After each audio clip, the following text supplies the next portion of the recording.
Hi everyone, it's Mel here and welcome back to Mel's Blind Life, the YouTube channel all about blindness. So today's video is actually a request from a subscriber who has asked me to explain the most common voiceover gestures and when to use them.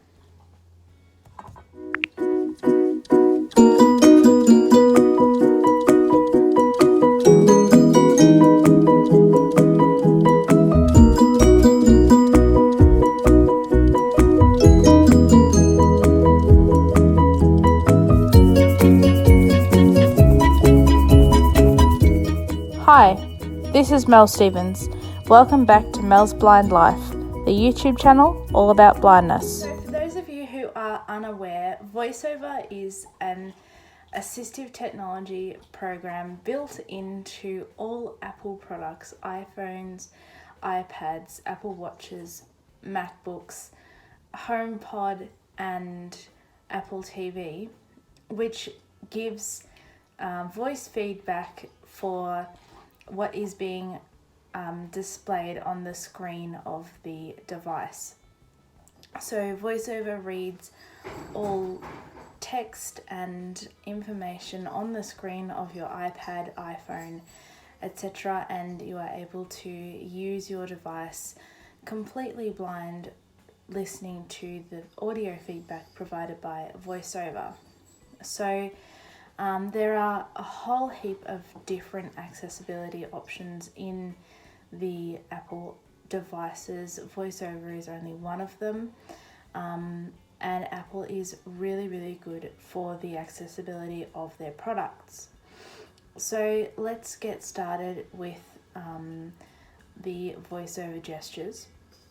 So the first sort of main thing that you would do on your Apple device is to unlock it. So I have my iPad here.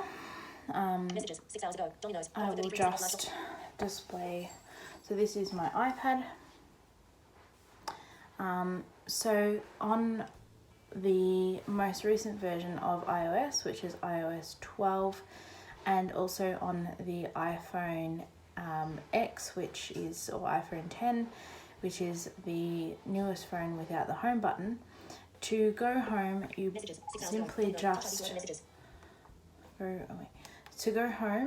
simply put your finger on the bottom of the screen and drag up, and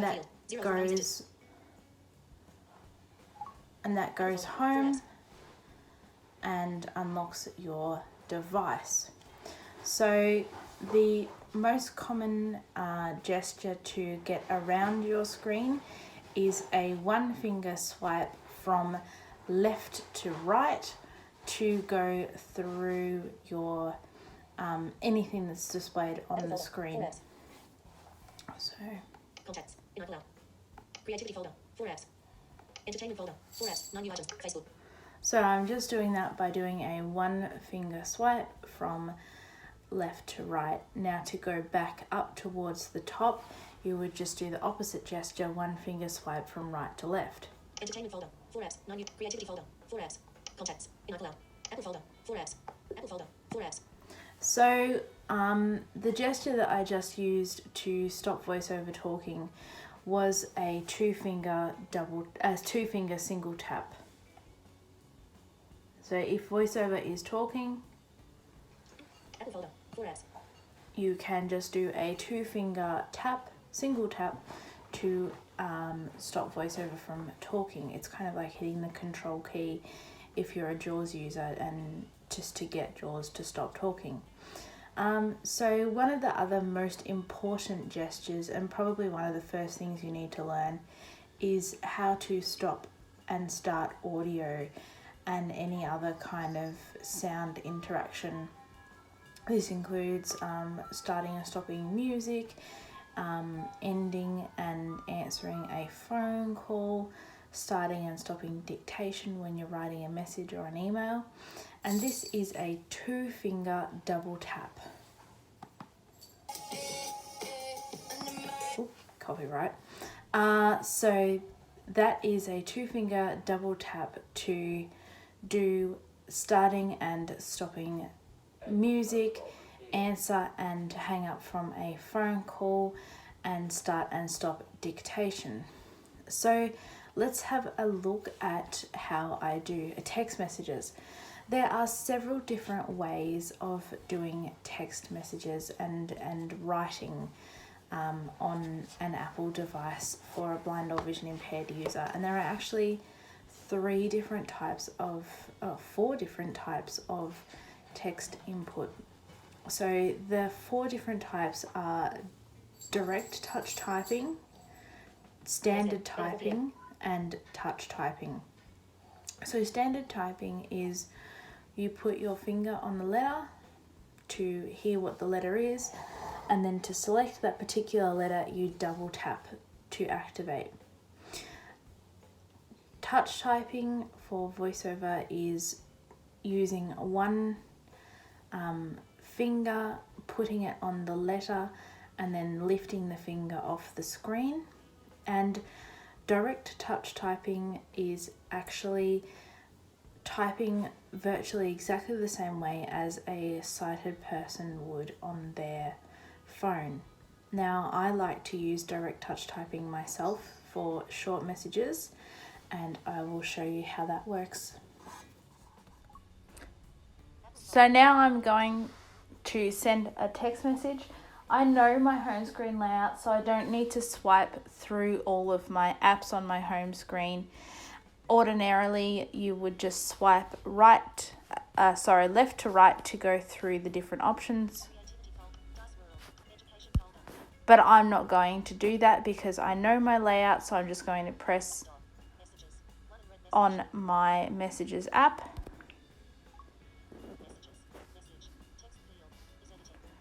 So I'm going to just check and see.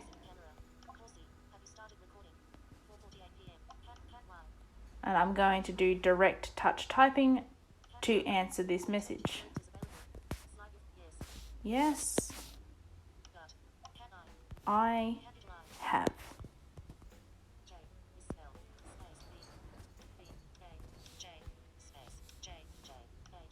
So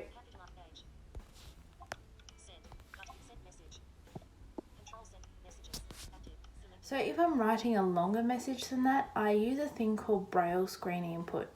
So the iPhone has a Braille translation integration, and it is able to both have a separate portable Braille device as a Braille display and Braille input, or in, I think it's been since iOS 9, they actually have a thing called Braille screen input.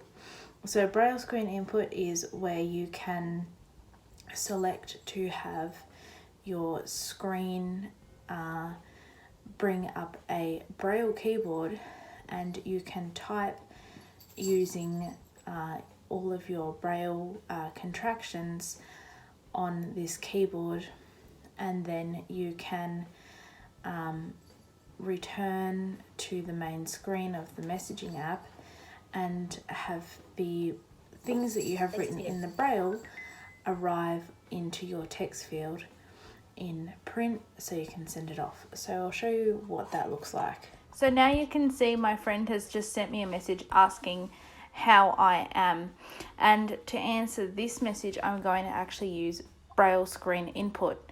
So I'm going to put my finger on the message text field, and I'm going to use the rotor to slide through to Braille screen input. So I'm going to hold one finger down and flick down with a second finger to get to Braille screen input. Now it's in landscape, I'm going to type in Braille.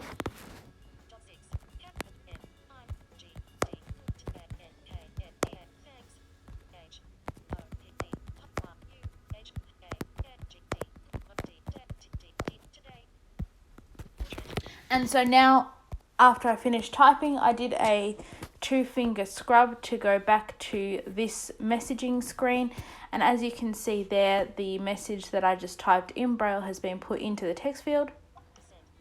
And so I'll just double tap the send button and it will go off.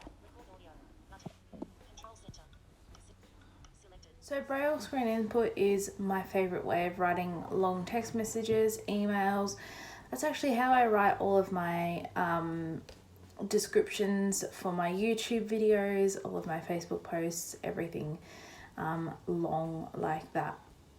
So of course, the other way that you can interact with your messages and your mail and a few other things is by using our old friend Siri, or for some of you who have Google products, using Google Help.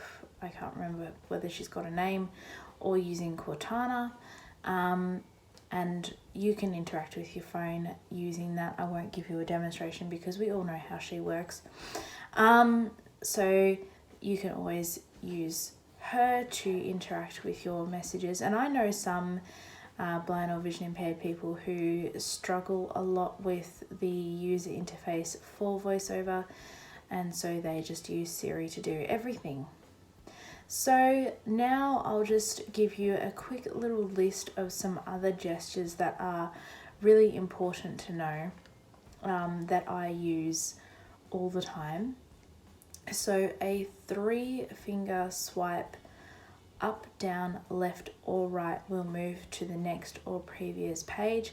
So say for example, if you are in the home screen and you want to get up the today thing where it's got all your weather and your upcoming calendar events and all of those things, you would do a 3-finger swipe / drag from left to right. If you wanted to get into the control center on some versions of iOS, you do a 3-finger drag up from the bottom. If you want to get into the notifications, you do a 3-finger from the top. If you want to get to the next page of your apps on the home screen, you do a 3-finger from right to left. And if you're on a website in, say, Safari, or if you're reading a long email or reading lots of text messages, to get sort of down towards the bottom, you would drag from the bottom of your screen up with 3 fingers. The other gesture that is kind of useful, especially if you're getting to know like a new app, is actually a 2-finger swipe from top to bottom. And what this does is this reads out to you the whole screen, what's displayed on the screen in order. It reads all the buttons and everything that's on the screen. If there's a lot of stuff on the screen, it can get a bit ridiculous and a bit annoying listening to all this stuff.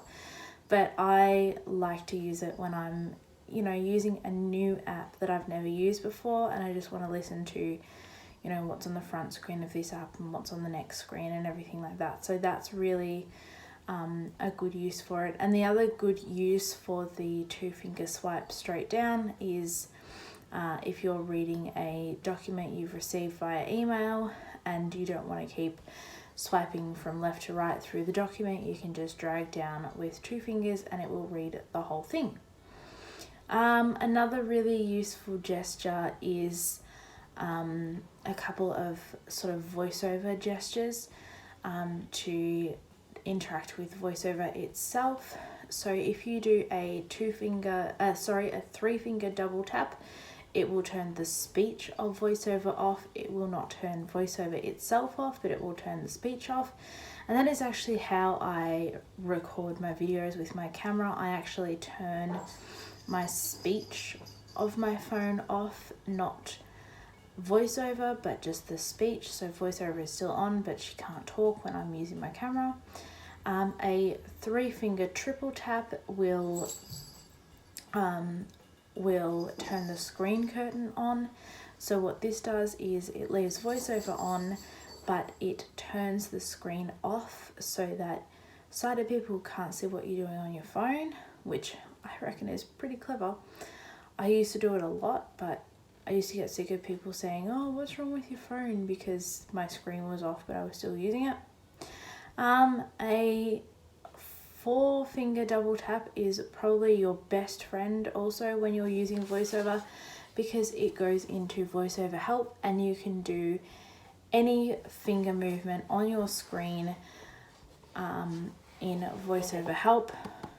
So a 4-finger double tap is a really useful thing. It is probably, I'm probably going to say, the first gesture that you should learn is to do a 4-finger double tap. The other thing I will point out about VoiceOver is you can have accessibility shortcuts with your device, so that if you triple click the home button, or in these devices that do not have a home button anymore, the side button, you can turn VoiceOver on and off, you can turn magnification on and off, whatever accessibility requirement you have. When you set it up, you can do a triple tap of the home button or the screen lock button, depending on what kind of device you have, in order to turn your accessibility option on and off. So for me, if I'm ever giving my phone to a sighted person to take a photo or do something with, then I just triple click the side button, because I have an iPhone 10 and VoiceOver turns off, and then when I have my phone handed back to me, I can just do my 3-finger press, my 3 presses of my lock button, and VoiceOver comes back on. So that is probably all of the VoiceOver gestures I've got time to go through with you today. I hope you have enjoyed this video. Sorry, I've kind of rushed through it a little bit, but I'm just, I don't know, I'm really tired tonight and I want to get this done so that I don't run out of time. So I hope you have enjoyed the video. Please remember to comment if you've got any questions, any specific applications or anything you'd like me to use in VoiceOver, and explain how I use them. I did a video quite a while ago about how I use YouTube as a VoiceOver person, so I will link that in the description down below. And please ask me any questions you've got about what other things you'd like me to show you so far as how I use technology. And please remember to subscribe to my channel. Please click the bell notification so that you're notified when I upload. And I will see you all in the next video. Thank you very much for watching. Bye.